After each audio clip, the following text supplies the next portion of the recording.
So our first order of business, and I will call Mr. Williams last, and maybe he will be here by then, but is roll call. I will call in the order I see on my screen. Ms. Lohman? Here. Ms. Haywood? Sorry, getting off mute here. Mr. Epps? Present. Mr. Cohen? Present. Ms. Mulhern? Here. Ms. Henry? Here. I saw Mr. Fishbun a moment ago, but he has stepped away. And I believe Mr. Williams will be back shortly. And I am here, Dan Schultz. And I should have led with this, but this is the Financial Affairs Committee meeting of the Cheltenham School District, our January 4th meeting. The first item of business is an approval of minutes. Can I have a motion? So move, Mr. Cohen. Is there a second? Second. Thank you. First, Mr. Cohen, second, Ms. Mulhern. All in favor? Aye. Aye. Aye. All right. Aye. I actually just realized that I should have raised this before the vote, but the link that was in the Facilities Committee meeting does not appear to be in the Financial Affairs Committee meeting minutes. And if we could add that, that would be wonderful. I don't know if we need to redo a vote, but I think probably not. The next item on the agenda is the agenda itself, which is starting with a review of year-to-date expenditures and revenues. Mr. Linderman, I believe you are leading this portion of the meeting. Excuse me, before Mr. Linderman starts, I'm here. I was not at my desk. I took longer than your hug took. So thank you, Mr. Fishman. I'm sorry. Okay. Everyone see the screen here? Yes. Okay, I'll skip through this. Tonight, I actually do not have a review of the year-to-date revenues and expenditures. The business office got hit kind of hard since Christmas time, since the Christmas day with the COVID. So actually for the past week up until today, it has only been Lou and I. You're going to see on the revenue expenditures, it's blank. We will fill that in and just send it to you if you don't mind that, or we could do it twice next month, 2 months, up to you. We'll talk about the audit real quick. Briefly on that point, first off, I'm sorry to hear that, and I hope everyone is okay and recovering. And then second, I personally am comfortable with that being filled in. Next month's numbers will be updated versions of this month's numbers. So unless other members of the board feel otherwise, I think we can plan to just have the presentation next month be next month's numbers. Up to you, and just be aware that next month's meeting is February 1st. So we will plant these in on February 1st because obviously January 31st is Monday. So we're going to go over I'll talk a little bit about the audit. That'll be real quick, and then we're going to go over the budget projected, some of the projected increases that we know already. Definitely on camera. And then we will, the one thing that the board will need to act on at the board meeting next week will be an Act 1 timeline opt-out resolution, and we'll talk about that when we get there. That's kind of the most important thing on the agenda for tonight. So I actually took the estimate or the year-to-date revenues out. I hid the slide. So the audit, we are, Lou and her department are essentially done. The holdup now is coming from the auditors. They're so kind of the opposite of last year, where because of the staffing turnover and things, we were late. We're actually kind of it's the auditors holding up. So hopefully we'll have a better estimate for you. We did notify them that we'd like a presentation when they give complete this audit, that they would do a presentation for you guys. So we'll hopefully plan that. I am really hopeful that it's done, maybe even as soon as the February 1st meeting. The budget. So I wanted to talk a little bit about the budget tonight, and we're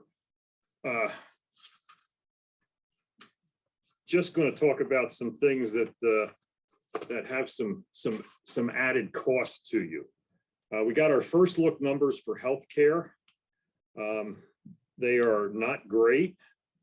The consortium, CPAS, has projected a 9% increase in our medical insurance rates and a 23% increase in our prescription insurance rates, for a blended rate of a little over 11% for your insurance, which is a little over $1 million just in healthcare costs. That's if nothing changes in contracts or anything. You're going to have to budget an extra $1 million for healthcare costs. The troubling numbers coming from healthcare and we're getting some numbers from Tryon and Marsh on some projected healthcare costs for beyond 22-23, is that the revised numbers now for healthcare are looking to be in the deep double digits after next year too. So while next year's looks high, that could be a low part of the increases. We did have a meeting with our property casualty insurance people, our brokers from Willis. It's about just under a 10% increase, about 9.6% increase, or about $40,000 increase in the property casualty. 11% of that is our blanket, which is basically the property casualty component of the big policy. About a 20% increase in our auto policy. It's a smaller component of the policy, the total package, and about a 5% on your E&O, your errors and omissions, which generally most of that deals with special ed cases and litigation. Salaries and benefits, we've factored in some of the benefit costs from the estimates. Salaries, we've only actually included a very modest increase because we only have numbers for the BEC contract, given the other contracts for the CEA and administrators are expiring this year. We have no numbers for them yet. And we are working still on any program costs. They will be coming. Our hope is that Dr. Scriven and I would be able to share some numbers with you at the next meeting, at the next meeting and at the March meeting, relating to any adjustments or changes or additions or new items in the program department. I thought I had a bullet on debt there, but debt was scheduled to go up about 400,000. It's now only going to go up about 320 some thousand. That's because of your refinancing that happened back in November. These are some of the things I kind of talked to you about. Just got done talking to you about the contracts expiring, the benefits we talked about, special education. That'll be an area we'll be having to pay attention to. Transportation, hopefully, will be not as major of an impact. We do have the Dr. Scriven and I did work with PASBO on doing evaluations of some of the other departments within the district office, and transportation is one of them. So we're going to get an outside look on how that maybe we can do it more efficiently. Maybe we're already doing it efficiently. And then a big number up there is the charter school numbers. Even if you stay the same, your tuition rate's going to be going up, and that's probably going to cost you a couple $100,000 there. So hopefully, if the numbers, and I don't have the numbers for you tonight, the last number was about 136. I did not look at them today, so I want to come back with a better number for you on that next month. And facilities, as Mr. Holman talked about before, we have a lot of facilities, I'll call them infrastructure repairs, and these are not things that were damaged from events or whatever, that we've got to start looking at planning for. Him and I talked, and I know he's been talking with Dr. Scriven about the 5 and 10-year facilities plan and starting to work on some of these buildings, which may require some issuance of debt to pay for that. So more to come on that as we get down the road. And just kind of an answer to one of the questions while I'm thinking about it, when we talk about the state, the co-stars bid and the national bid, there's more than one roofer, so to speak. There's many of them that are qualified under there. So when you go to the co-stars or to the U.S. communities and say, we're working on a roofing bid, we need you to solicit bids on our behalf for this and bring them back to us. You can actually require or request that they do minority-owned businesses and things like that, so that you can have that included in your mix when it comes in, and then you can make a decision, based on all the items you have. So.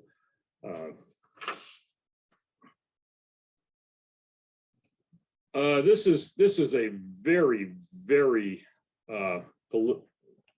preliminary look at the budget for next year.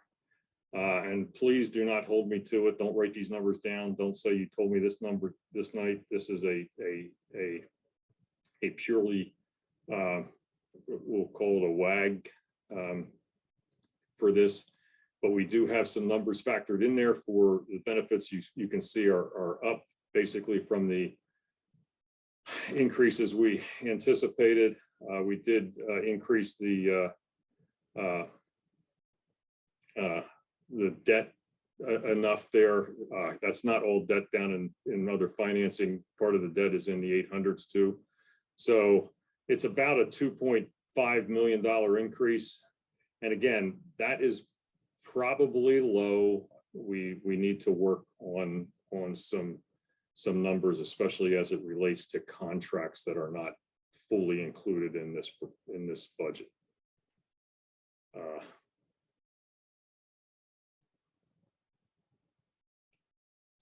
The Act 1 index this sheet's getting a little bit tight now since Act 1 has now been I think 16 or 17 years in the making.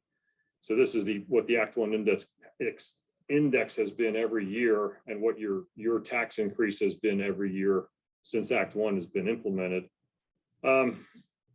This year, the Act 1 index is 3.4%.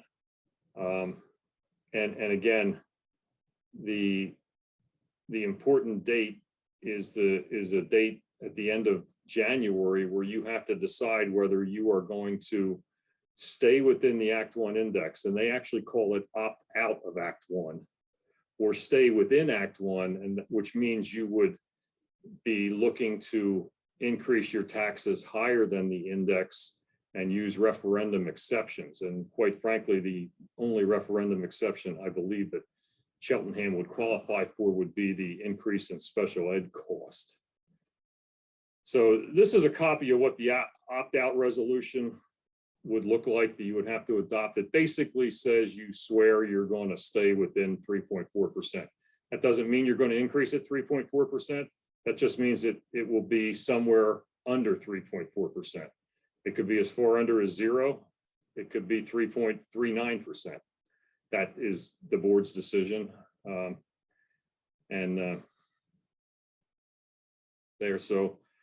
So again, this is our calendar. The opt-out resolution needs to be done. Actually, it's like about January 25th or 27th. It has to be done. It's so many days prior to the primary election, and but your last voting meeting is the 11th before there's your legislative meeting on the 8th. if you chose to work within the Act 1 index and opt for referendum exceptions, we would then actually have to have a full-blown preliminary budget in place, and you'd have to approve the preliminary budget on February the 8th, because it would have to be done, it's before the end of February. So that's really it tonight. There's a lot of work to be done on the budget. Especially when it comes to what is really mostly in the board's hands, and that's the contracts. So any questions, anything you need? No, it was quick. Thank you, Mr. Linderman. I see one raised hand from the board, Mr. Cohen. Yes, Mr. Linderman, thank you. I don't know the details of it, but I do know the township fairly recently went out and approached healthcare a different way. They still have insurance, but for their staff, they went out and found a way, I believe, to save money. So it might be worthwhile talking to Mr. Zinkowski. Unfortunately, the township's finance director either is leaving or left, I believe, already. So it might be worthwhile talking to the township to find out if there's anything that can be learned. I realize we're different bodies, but again, just trying to look at ways to try to not reduce cost, obviously, which would be great, but try to minimize cost increases. That might be a conversation worth having. Okay. Great. And thank you for everything else. That's all. Thank you. Thank you, Mr. Cohen. Is there any other board comment?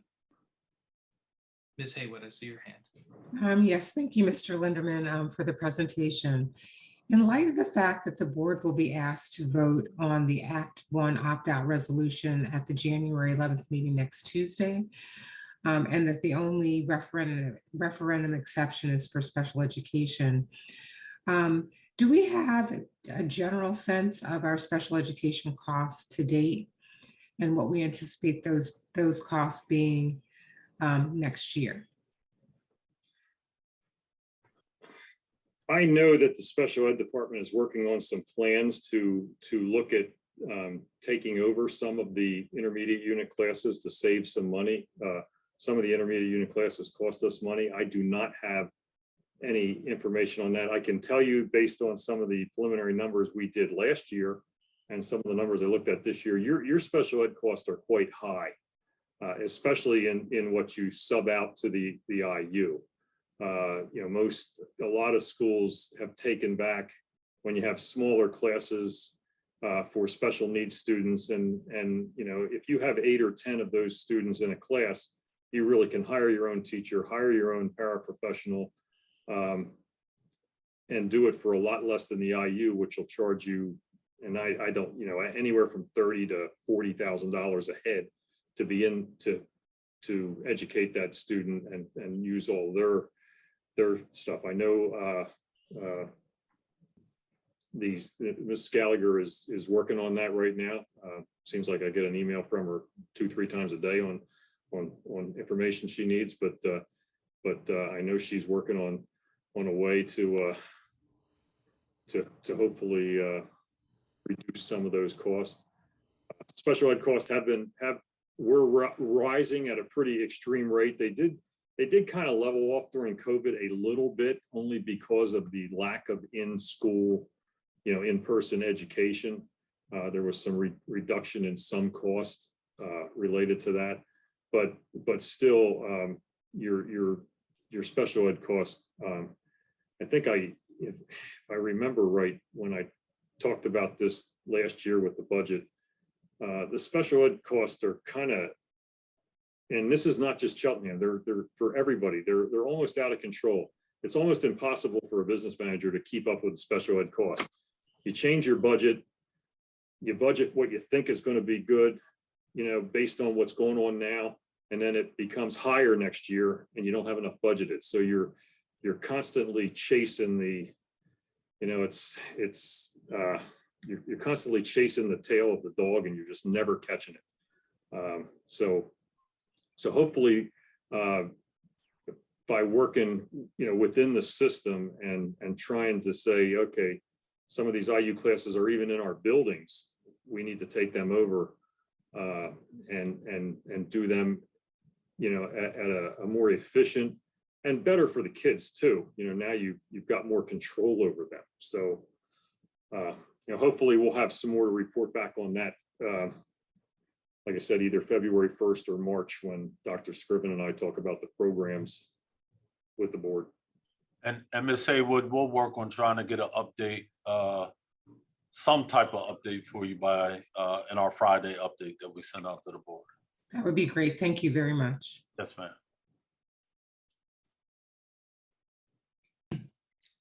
Thank you, Ms. Haywood. Ms. Lohman. I was actually just going to add what Mr. Linderman tacked on to the end there in terms of bringing special education services in-house, if you will, is that it's actually better pedagogical practice too, and that you are actually educating your students in the less restrictive environment if you yourself as a district are providing services to them rather than paying for some outside entity to provide those services to your students. And as you said, Chuck, we've got several classes for children with autism that we pay the IU to run, which we've been doing for years. And I think those classes, and now at this point, are almost all Cheltenham students. They used to be a mix of Cheltenham and some other school district students, but I believe they're almost entirely Cheltenham students now. So I think that makes a lot of sense. The other request I would sort of put in terms of where is our money going for special education services is, as a board, we are often asked to approve many special education settlement agreements. And what I've wondered as I've become a board member is sort of when we approve those agreements, then does the special ed department sort of take a look at each case individually and say, sort of, what can we learn from this? What could we change so that we don't have to, pay X amount settlement for the next case that comes along? I've often wondered if there's been that sort of kind of quality control look at these settlements that we keep approving. Ms. Lohman, I would say that if you have a question that you want to pose through Ms. Henry around that would be great. She could share with me, and then we can see what kind of presentation or what kind of response that we can give around the proposed question. Okay, thank you, Dr. Scriven. Thank you, Ms. Lohman. Just because I like to add my 2 cents on everything.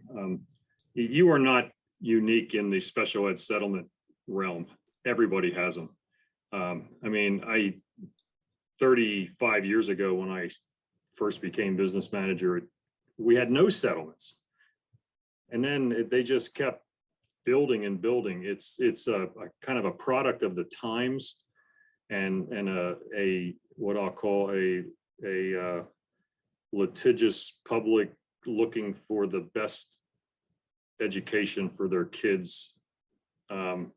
So that's what happens, and you've got some specialty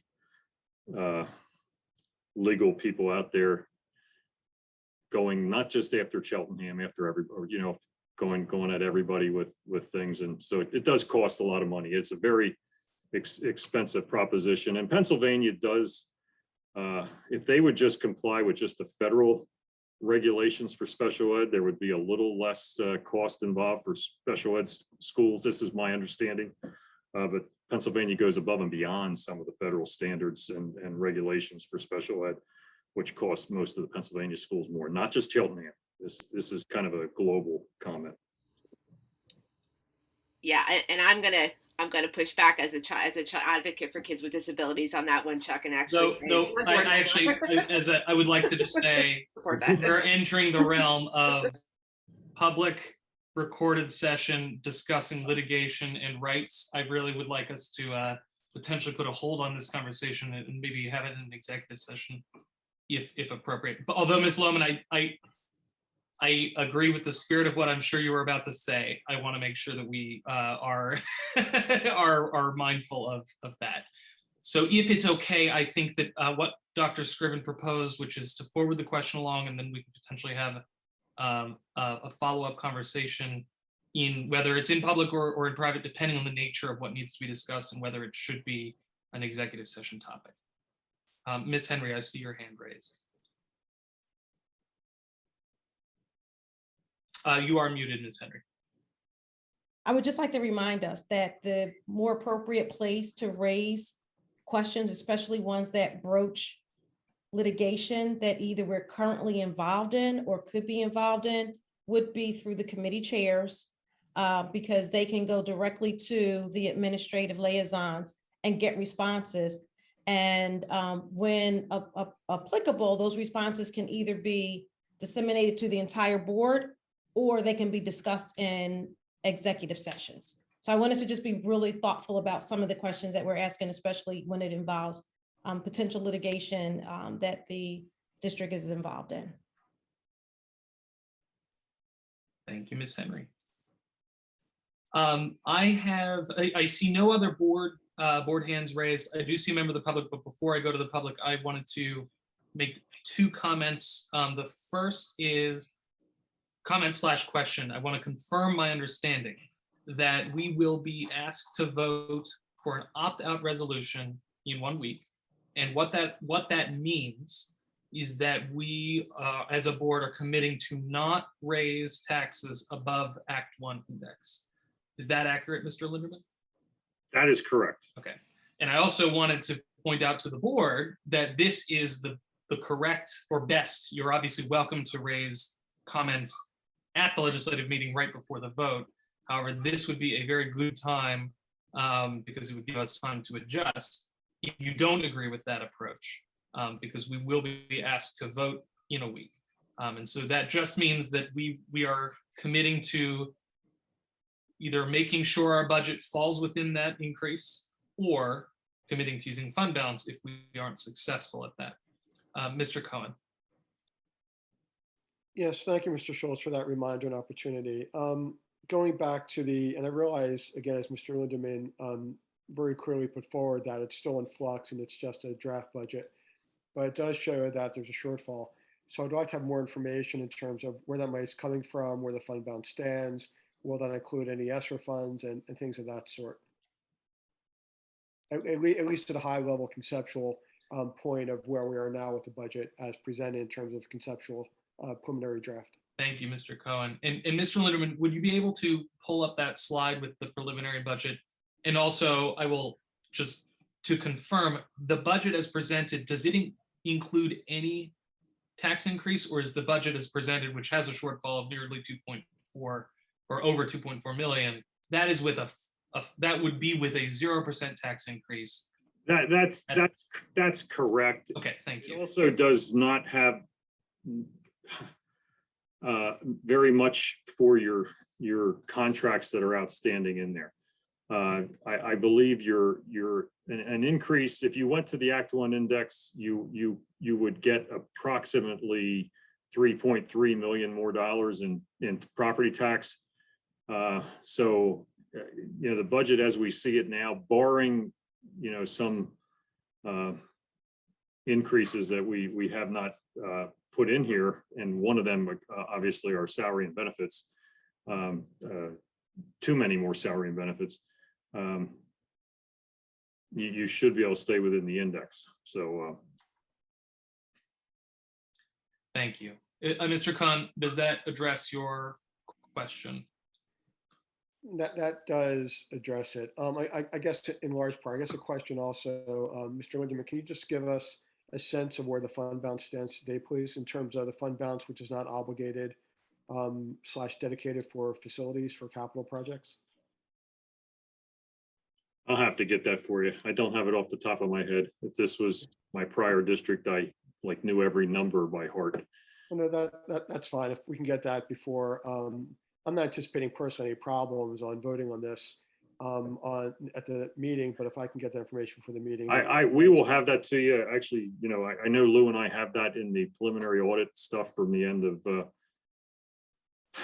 from the June 30, 21. So we can get that for you and include that in maybe the Friday update. Okay, great. That's all. Thank you again. Mr. Cohen, is there any other board comment? Thank you. I will. I have one other comment / question about this slide, which you're welcome to that's fine. You do not need to reshare it. But the question is whether this does also not reflect potential, and I know we don't know it yet, but anticipated attritional savings or other types of saving related to staffing. However, from a timeline perspective, we would know those numbers before the final budget is passed. Is that correct? That is correct. There are no attritional savings put in there or anything, so. Great, thank you. And so for the board, from the overall timeline perspective, it sounds like we are on pace, but we will be having more detailed conversations as a board related to budget in the upcoming Finance Committee meetings, with the ultimate culmination being a passage in June, but that's not going to be, I'm actually mostly saying this for the benefit of our newest board members, but also a reminder to the full board that we will be, this is budget season. This is kind of the beginning, the end of the beginning of budget season, and we are going to be having more detailed conversations. But if you have questions, concerns, ideas that you would like to be incorporated in those conversations, please feel free to raise them during these meetings, but also feel free to reach out to Mr. Fishbein and myself, and we can make sure that those thoughts are forwarded along to Mr. Linderman and Dr. Scriven. I believe that is it for the board questions and our agenda. I see one attendee. I will remind the public they can, if they have a question or comment, they can raise their hand and they will be recognized. I will pause for a couple moments in case that is the case. And seeing no hands, I think we are ready for a motion to adjourn. Motion to adjourn? Thank you, Mr. Fishbein. Second, Charles Burdell Williams. And thank you, Mr. Burdell Williams. All in favor? Aye. Aye. Aye. Night, everyone. Good night, everybody. Right. Good night. Everybody. Thank you, everyone. All right, thank you.